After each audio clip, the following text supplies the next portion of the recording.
Halo, nama saya Muhammad Mufli. Saya dari Fembus Kelas E. Hari ini pada FL3 saya akan menjelaskan tentang sejarah bisnis keluarga saya dan Ansoff strategi marketing, digital marketing, inventory, dan service excellence yang ada di bisnis keluarga saya. Oke, mari kita mulai bisnis keluarga saya dan sejarahnya. Sejarah bisnis keluarga saya dimulai dari kakek saya sebagai founder dan generasi pertama.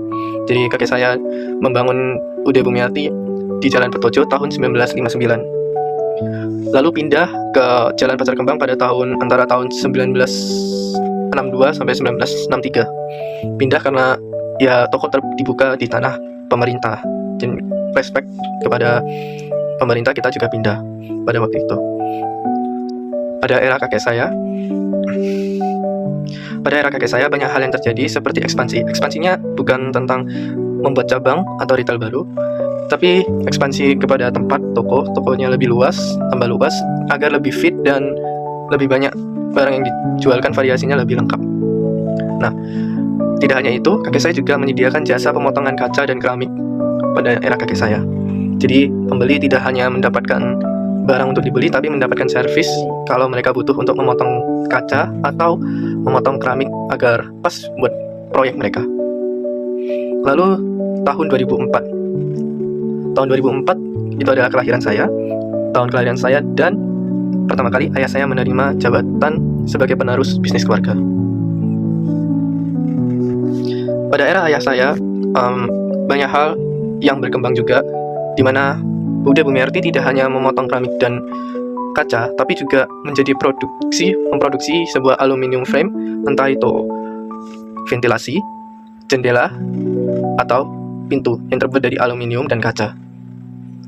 Pertama kali studi banding 2013, lalu pertama kali produksinya di tahun 2015. Produksinya tidak masif, masih belum masif, tapi sesuai dengan orderan para pembeli.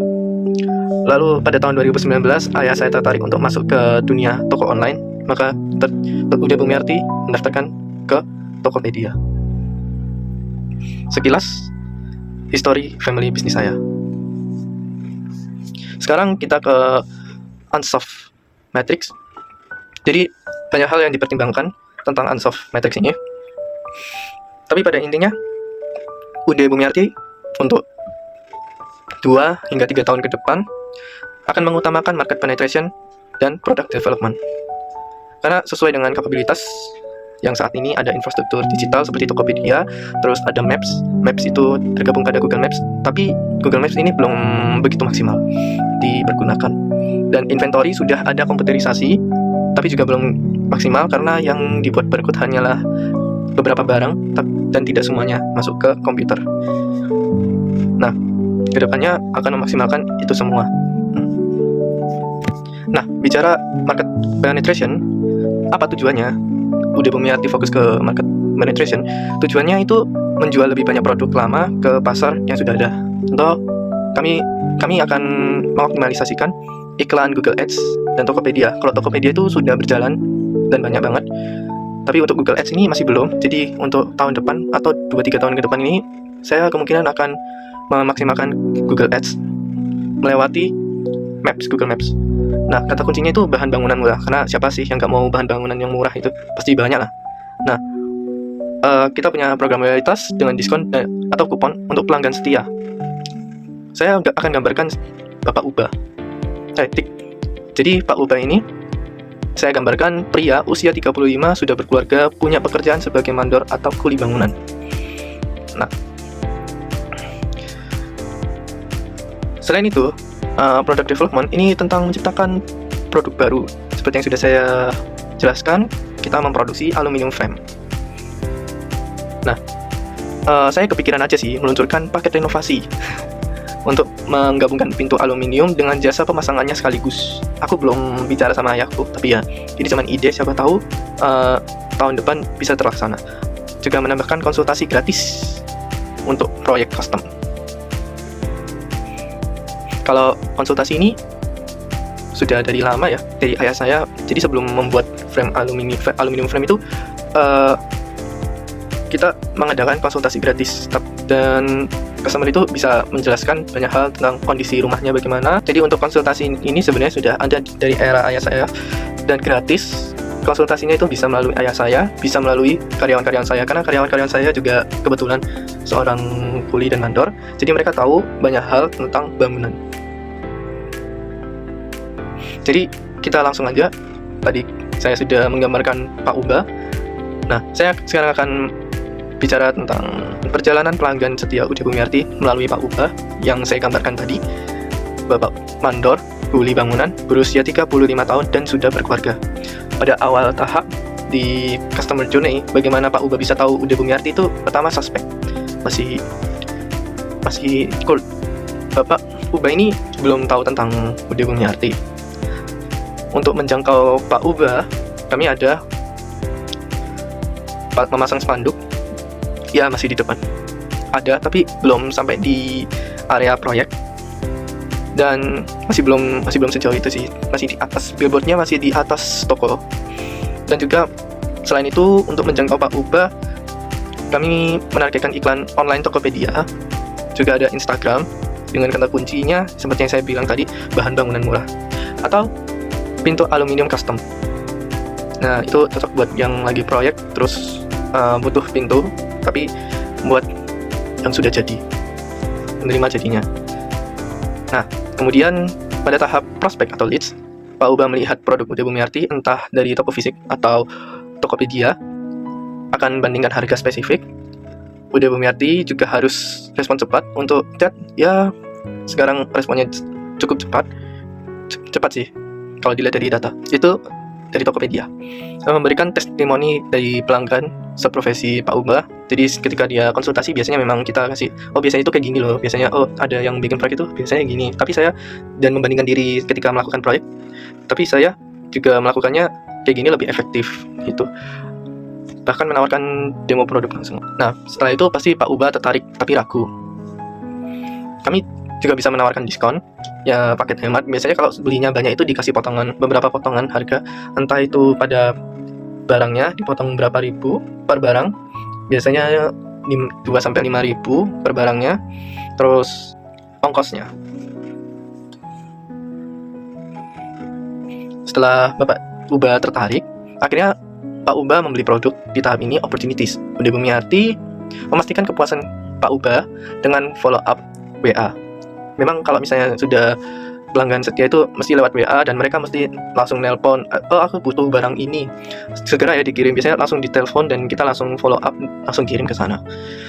Atau lewat Tokopedia. Kalau Tokopedia ini memang responsnya memang cepat. Kita juga punya bot, tapi botnya memang buat itu mempercepat balas kalau misalnya kita lagi ya lengah nggak buka Tokopedia, dan memberikan kupon diskon ada, tapi ini belum untuk loyal, masih pelanggan biasa. Untuk kupon ini ada banyak, untuk kupon toko, kupon barang itu ada banyak. Untuk di dunia digital, saya berencana untuk mengoptimalisasikan Google Ads. Saya kira ini cocok karena orang biasanya kan nyari, seperti saya biasanya nyari barang itu jual mainan terdekat. Nah, biasanya kan orang-orang juga gitu. Misal Pak Uba itu nyarinya jual pasir murah. Nah, mungkin terdekatnya dia itu ada di sekitar toko saya, jadi toko saya bisa paling atas. Ketika menggunakan Google Ads itu bisa posisinya paling atas dan orang jadi notice dan mau pergi ke toko saya. Nah, UD Bumiarti menggunakan iklan pencarian dengan kata kunci bahan bangunan yang murah seperti yang tadi, dan harga kusen aluminium per meter. Kemungkinan saya akan melakukan itu pada Google Ads. Jadi para pelanggan nanti bisa menggunakan Google Maps Ads untuk menarik pelanggan yang ada di lokasi saya. Jadi UD Bumiarti juga bisa menggunakan Google Maps Ads untuk menarik pelanggan yang ada di sekitar UD Bumiarti. Untuk Instagram Ads sudah pernah dilakukan, tapi cukup bisa dibilang gagal karena belum menarik pelanggan banyak. Ada pelanggan tapi jauh banget ke Kalimantan. Ya memang pernah ngirim ke sana sih, tapi tidak masif. Jadi harga ads yang saya keluarkan itu tidak sebanding dengan apa yang ekspektasi saya yang ingin saya dapatkan. Ini untuk Instagram. Untuk Tokopedia di e-commerce itu pasti sangat cocok dan efektif ya. Dia memang banyak penjualan di Tokopedia dan hampir 5 juta untuk pendapatan omsetnya di Tokopedia, lumayan. Untuk WhatsApp bisnis ini, lalu ada WhatsApp bisnis cocok dan terbukti efektif untuk menjangkau bapak-bapak yang memang menggunakan WhatsApp di kehidupan sehari-harinya dalam berkomunikasi. Nah, sekarang tantangan krusial pada manajemen inventaris. Udah Bumiarti memiliki beberapa masalah, ada dead stock juga, kadang kadaluarsa. Ini juga karena sumber dayanya juga sih, dan memang kurang dilatih. Terus juga kekurangan stok, ini karena kami juga kadang kurang gercep untuk membeli barang baru. Tapi ini sudah beberapa bulan ya, kayak memang sudah memiliki koordinasi dengan yang baik, terutama untuk supplier yang memang barangnya itu cepat habis dan overstock, kadang kelebihan, jadi kurang di marketingnya itu kurang di up ke khalayak luas tentang produk-produknya. Tapi dulu pernah sih seperti Sika, jualan Sika itu kayak orang nggak kenal Sika, apa itu Sika, tapi sampai kelebihan stok, tapi akhirnya dikenalin ke orang-orang, oh pakai Sika itu bagus banget, bisa buat nut, bisa buat apa aja itu, sampai beton. Nah, akhirnya banyak orang yang beli Sika. Ya, harganya juga lumayan sih. Yang namanya produk dead stock, kadaluarsa, kekurangan stok, overstock, itu mempengaruhi finansial dan mengganggu operasional. Nah, untuk mengatasinya, kemarin belajar selama 4 bulan.